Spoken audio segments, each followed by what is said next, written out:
If ever your life could be a true crime podcast episode, then this podcast is for you.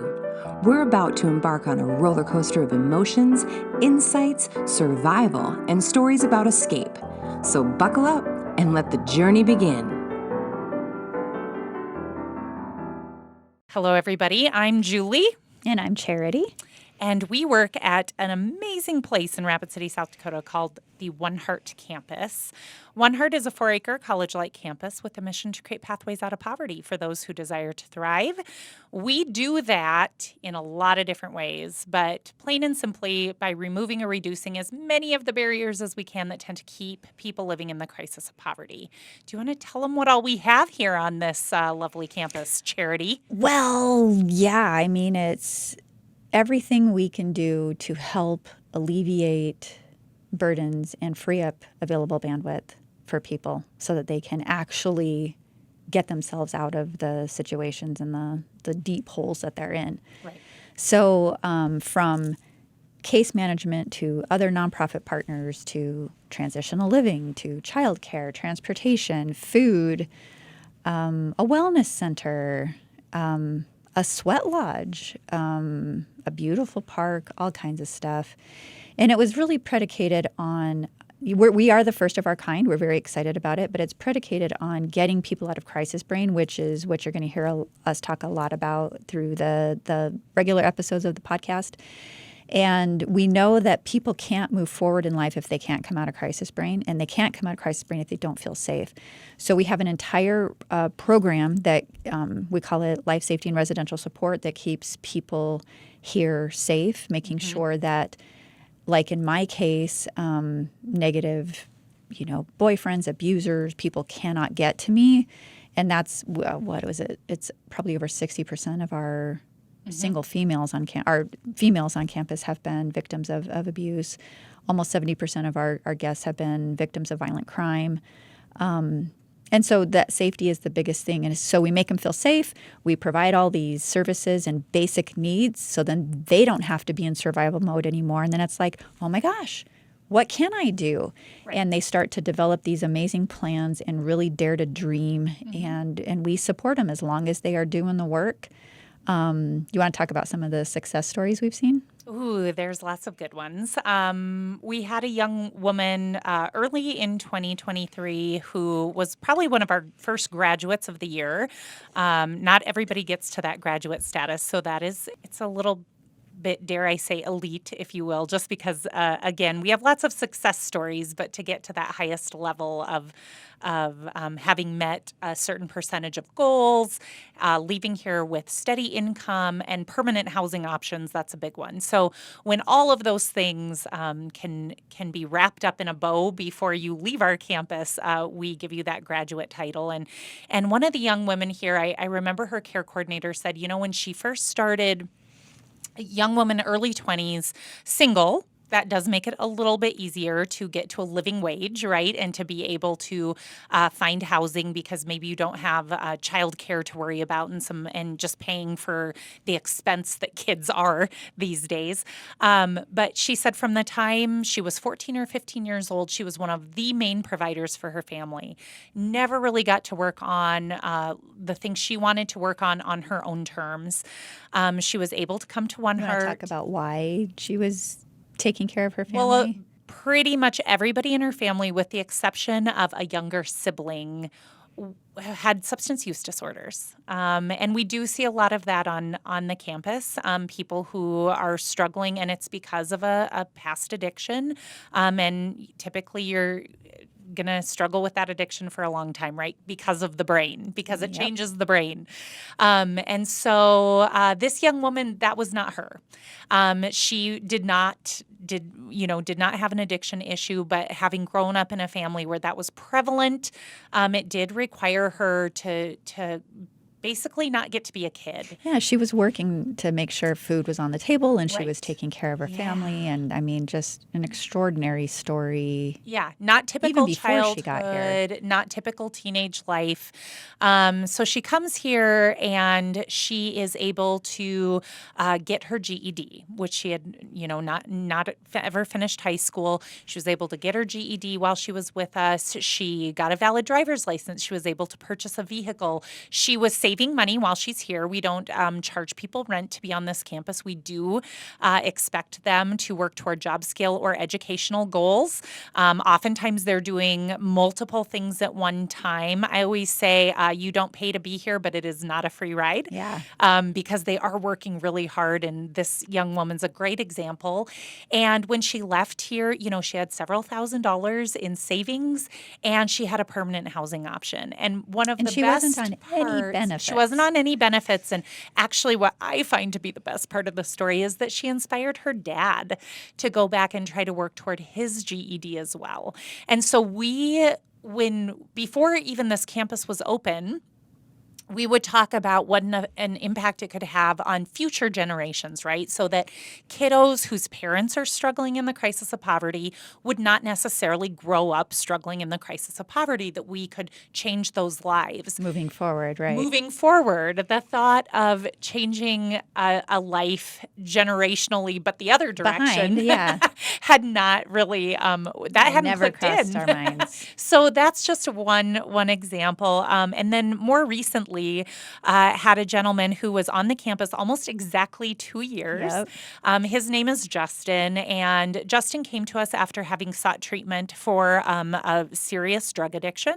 He was in inpatient treatment and then was referred to our campus.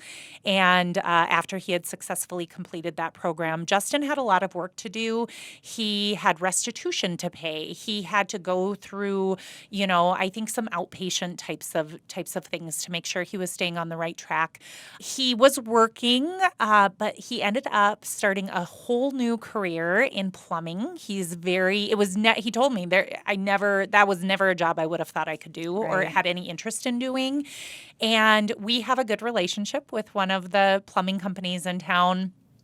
And that individual knew our transformation director, and he had a conversation where the owner of the plumbing company said, if you have somebody, we'll give them a shot. I give a lot of people a shot with pass, Right. Yep. And so they gave Justin a shot, and he's been there ever since. And he told me not long ago, I never thought I would have a job that could sustain my life, Right. where I could I make knew I'm money going to and be okay. I know I'm going to be okay. It's only up from here. So he's just done a really good job. And the, exciting part is it takes time, right? When you have that much kind of in your past and you're actively dealing with so many things that, are often negative things, again, things in court and of that nature, it takes time. It takes time. So we do not put a time limit on being on the campus so long as you're following the rules of the campus and you're working toward job skill or educational goals. And so Justin was here a full 2 years. But at the end of that 2 years, I'm pleased to report he had been accepted into the Habitat for Humanity program. And he and his family just recently moved into their own Habitat home.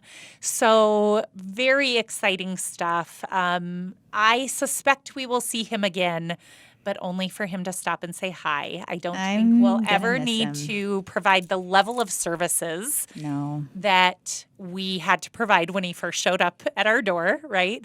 And it wasn't without challenges. These things, it was not this quick up, I just have one mountain to climb up and then I'm there.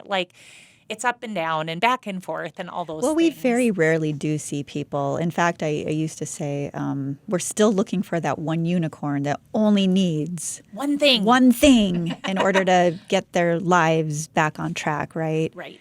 But the things this man did and had to overcome, most people just give up and say it's easier to just stay in that situation.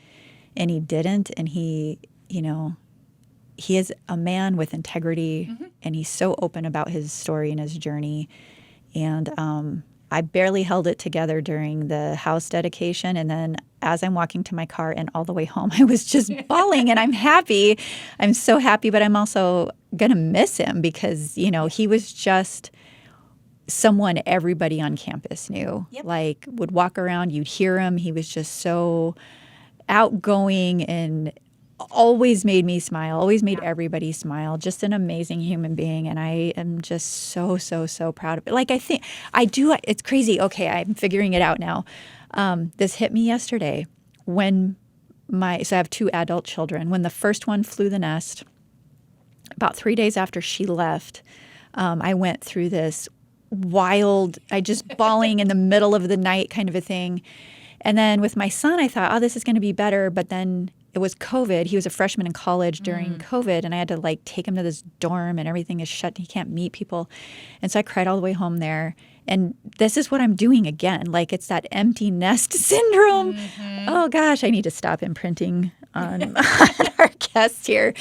Well, I would concur. Justin, just a joyful human being, and it was always super fun to see him, to talk to him. He had a great attitude 99% of the time. I remember one day seeing him after he'd obviously had a very long day at work, and that was the one time I thought, oh no, he's having a bad day. Because usually he just exuded happiness, and he really is incredibly grateful for what he was able to do while he was with us. I also want to say we do talk a lot about accountability here at OneHeart. We don't like a lot of excuses. We can allow for explanations. We understand that people have some of the problems they have because of things that way beyond their control, right? I mean, a lot of folks who come here didn't have great childhoods. I've heard from many of our guests. You can't help who you're born to. Right. And many of our guests will say, I grew up in the system. I mean, I never in my life had heard so many people, just say that. Very, very, very different than my own life. And so we do recognize that there are traumatic pasts here. And that's part of the inspiration for the Escape Pod, is escaping those negative pasts. It's escaping poverty in general. It's escaping those things that are holding us back. Right? Even our own thoughts, right? A lot of times absolutely. And I mean, that was probably a huge part of my issue. Yeah. And the thing about what we're going to be embarking upon on these episodes is I come with all this really horrific lived experience, and Julie has been with me from day one of development of this project and has never judged me for that. As the vault started to open a little bit, and when I left here in 1995, I was never going to come back. I was never going to look in that awful Pandora's box of my past, and just here we are. Here I am. I mean, it's I remember people when I was looking at starting this, people the people that were interviewing me had seen me speak with Dr. Donna Beagle and had remembered something. And I think I blacked out because I'd never talked about my past publicly. And that was a big theater full of people. But it did make me start kind of going back and looking and okay, they're not inherent flaws. These are experiences. These were situations. These are things that happened to me. They were not my fault. Well, the bottle rocket was probably my fault. You guys will figure that one out soon. But the point being also that you can escape some of those really negative things. It is possible. Charity is a really good example, I think, and most people know her locally as having been a member of the city council, as now an executive director of a new but successful nonprofit. Very put together person. One of the beautiful things that I appreciate is she leads the orientation for new guests here on the OneHeart campus. And so if they have enrolled within the past 30 days, basically, essentially the next time there is a monthly orientation, if they haven't done it yet, they're supposed to come do it. And she leads that. And one of the first things she says is, have you ever done something that you can't explain? It doesn't make sense that you did it. Something stupid. And you look back and you know it was a dumb thing to do and you don't know why you did it. And, a lot of hands go up. All the hands go up. And her hand goes up. And she's very quick to say, I did too. I'm not that different from you. I had a past not much different than many of yours. And it does make it very relatable, and it helps people understand that even the rules come from a really good place, right? We don't allow our guests to have visitors of their own in the residential towers. We have some people who probably think that's ridiculous. They're adults. Why not? Come on. Nope. Most of our guests will tell us and have told us how much they appreciate that. They don't come from places where they've been able to set boundaries, maybe. They don't come from places or families where it's a joyful family reunion when they see their families. It goes deeper too, right? So like if we did allow visitors and someone in one apartment has a visitor that was an abuser of someone, sure. Then the whole model goes down the toilet, right. Because if they do not feel safe for any moment in time, like we're changing the brain. That's is what we do here. We create that space for them to actually shift their brain from the reptilian part of fight, flight, freeze, fawn, right. To thinking ahead and executive planning and planning a life and rebuilding a life. And it is just so cool to watch them blossom. Yeah.